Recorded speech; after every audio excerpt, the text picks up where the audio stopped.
Puji Tuhan, saudara-saudara, Shalom. Kita berjumpa kembali dalam Daily Devotion. Mari kita akan berdoa. Terima kasih Tuhan Yesus, kesempatan yang Tuhan berikan kembali kepada kami. Untuk hari ini kami boleh kembali merenungkan firman Tuhan. Karena itu Tuhan Yesus, biarlah Engkau yang berbicara lewat hamba-Mu. Buka rahasia-rahasia firman Tuhan, sehingga firman Tuhan ini disampaikan bukan karena kepintaran manusia, tetapi urapan yang daripada Tuhan. Terpujilah Engkau, segala hambatan rintangan kami tolak dalam nama Yesus. Kami siap mendengarkan firman Tuhan dalam nama Yesus Kristus. Haleluya. Amin. Puji Tuhan. Bapak Ibu, mari kita akan kembali sama-sama mau belajar firman Tuhan dalam Tesalonika pasal 5 ayat yang ke-17. Kita akan membaca, tetaplah berdoa. Saudara, renungan firman Tuhan pada hari ini adalah berbicara tentang doa. Saudara, ayat ini berkata tetaplah berdoa, artinya adalah doa adalah gaya hidup bagi orang percaya, yaitu termasuk saudara dan saya. Karena yang pertama, doa adalah membangun hubungan kita dengan Tuhan. Di dalam Matius di sana mencatat waktu Tuhan Yesus mengajarkan doa kepada murid-muridnya, yang dia katakan pertama adalah Bapa kami yang di surga. Bapa kami yang di surga artinya adalah hubungan antara Bapa dengan anak. Hubungan yang paling dekat adalah antara Bapa dengan anak. Karena itu saudara-saudara, kita sangat bersyukur karena kita bisa memanggil Tuhan sebagai Bapa. Dan Tuhan juga mengakui kita sebagai anak. Jadi yang pertama, doa adalah membangun hubungan kita dengan Tuhan. Kalau kita membangun hubungan kita dengan Tuhan, kita harus berdoa. Amin Bapak Ibu. Coba kita membaca dalam Kisah Rasul pasal 16 ayat yang ke-24 sampai ayat yang ke-25 dulu. Kita akan membaca. Sesuai dengan perintah itu, kepala penjara memasukkan mereka ke ruang penjara yang paling tengah dan membelenggu kaki mereka dalam pasungan yang kuat. Tetapi kira-kira tengah malam Paulus dan Silas berdoa dan menyanyikan puji-pujian kepada Allah, dan orang-orang hukuman lain mendengarkan mereka.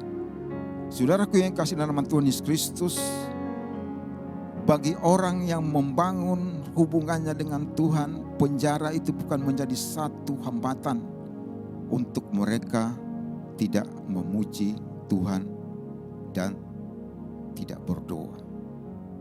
Saudaraku yang kasih nama Tuhan Yesus Kristus, saudara dan saya, kalau hubungan kita dengan Tuhan itu baik, saya yakin dan percaya kalau kita dihadapkan masalah itu bukan menjadi satu hambatan sehingga kita tidak berdoa, kita tidak memuji Tuhan. Itulah kelebihan bagi orang yang membangun hubungannya dengan Tuhan. Puji Tuhan. Yang kedua, doa adalah kebutuhan manusia. Coba kita akan membaca Yunus pasal 2 ayat 1 dan ayat yang kedua. Saya akan bacakan. Berdoalah Yunus pada Tuhan Allahnya dari dalam perut ikan itu, katanya, dalam kesusahanku aku berseru kepada Tuhan dan Ia menjawab aku. Dari tengah-tengah dunia orang mati aku berteriak dan Kau dengarkan suaraku. Puji Tuhan. Saudaraku yang kasih dalam nama Tuhan Yesus Kristus, kala Yunus ini dia mau berdoa kepada Tuhan. Tak kala Yunus ini dia berdoa kepada Tuhan, maka Tuhan mendengarkan. Sehingga dia boleh diselamatkan karena doa dari Yunus. Amin Bapak Ibu. Jadi poin yang kedua, doa adalah kebutuhan manusia, yaitu termasuk saudara dan saya yang mendengarkan tayangan ini. Puji Tuhan. Yang ketiga, doa sanggup mengubah keputusan Tuhan. Kita akan membaca dalam 2 Raja-Raja pasal 20 ayat 1 dan ayat 2. Kita akan membaca. Pada hari-hari itu Hizkia jatuh sakit dan hampir mati. Lalu datanglah Nabi Yesaya bin Amos dan berkata kepadanya, beginilah firman Tuhan, sampaikanlah pesan terakhir kepada keluargamu, sebab engkau akan mati, tidak akan sembuh lagi. Saudara, ini suatu peristiwa waktu Hizkia sakit, datanglah pesan Tuhan lewat Nabi Yesaya menyampaikan bahwa dia akan mati dan tidak sembuh lagi. Saudaraku yang kasih nama Tuhan Yesus Kristus, kalau itu terjadi dengan kita, bagaimana sikap kita? Apa yang kita lakukan? Pasti kita akan kecewa, pasti kita akan protes sama Tuhan. Kenapa bukan berita yang baik, bukan berita supaya sembuh, malah berita untuk menakutkan. Jadi kalau kita melihat kalau Tuhan sudah memutuskan bahwa dia tidak akan sembuh lagi, maka itu akan terjadi. Tetapi kita melihat dalam ayat selanjutnya, di sini katakan, saya akan bacakan kembali ayat 2. Lalu Hizkia memalingkan mukanya ke arah dinding dan ia berdoa kepada Tuhan. Ayat 3. Ah Tuhan, ingatlah kiranya bahwa aku telah hidup di hadapan-Mu dengan setia dan dengan tulus hati, dan bahwa aku telah melakukan apa yang baik di mata-Mu. Kemudian menangislah Hizkia dengan sangat. Saudaraku, kita perlu memiliki mental seperti ini. Hizkia ini tidak menjadi kecewa tak kala dia mendapat pesan Tuhan lewat Nabi Yesaya bahwa dia tidak akan sembuh lagi. Tetapi justru dia memalingkan mukanya ke dinding, dia mulai berdoa. Kalau kita berdoa, pasti masih ada harapan. Kesulitan apapun, mengalami jalan buntu, lewat kita berdoa, maka Tuhan sanggup untuk membuka jalan. Saudara, kalau kita melihat ayat firman Tuhan ini, sebenarnya Tuhan sudah mengambil keputusan bahwa Hizkia tidak akan sembuh lagi. Tetapi lewat doa dari Hizkia, maka di dalam ayat yang keempat kita baca, ayat 4 saya akan bacakan kembali. Tetapi Yesaya belum lagi keluar dari pelataran tengah, tiba-tiba datanglah firman Tuhan kepadanya. Ayat 5, baliklah dan katakanlah kepada Hizkia, raja umatku, beginilah firman Tuhan, Allah Daud, bapa leluhurmu, telah kudengar doamu dan telah kulihat air matamu. Sesungguhnya aku akan menyembuhkan engkau pada hari yang ketiga, engkau akan pergi ke rumah Tuhan. Saudaraku, doa itu bisa mengubah keputusan Tuhan.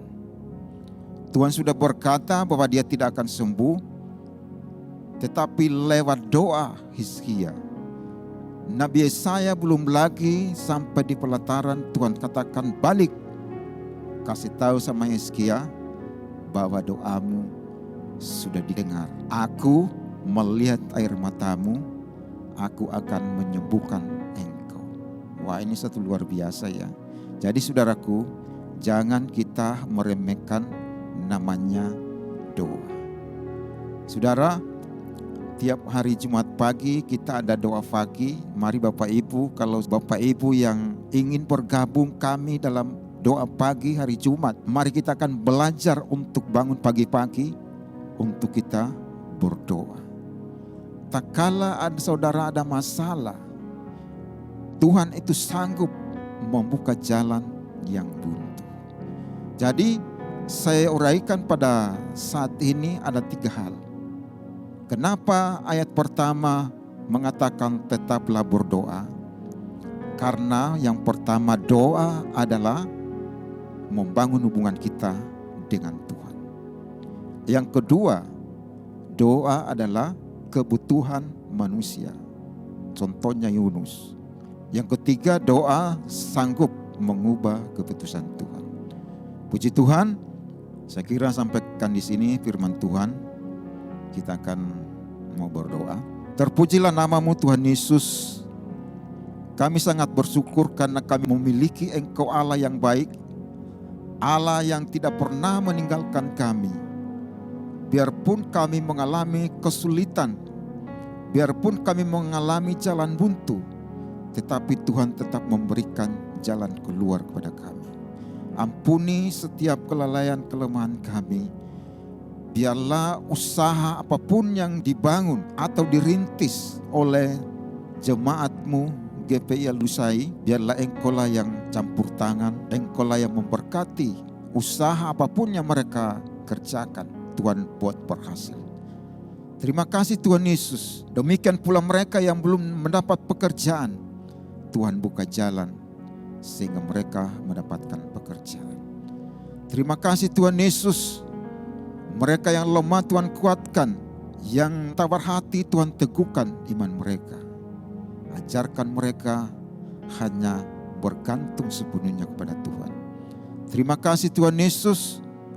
Berkati juga bangsa dan negara kami. Pulihkan ekonomi kami Bapa. Dalam nama Tuhan Yesus Kristus kami bersyukur. Biarlah berkat Allah dalam Yesus tetap menyertai kami sampai selama-lamanya. Dalam nama Yesus, haleluya, amin. Puji Tuhan, sampai berjumpa kembali dalam Daily Devotion. Tuhan Yesus memberkati. Bapak Ibu tetap menjaga kesehatan. Nama Tuhan tetap ditinggikan dan dipermuliakan. Amin.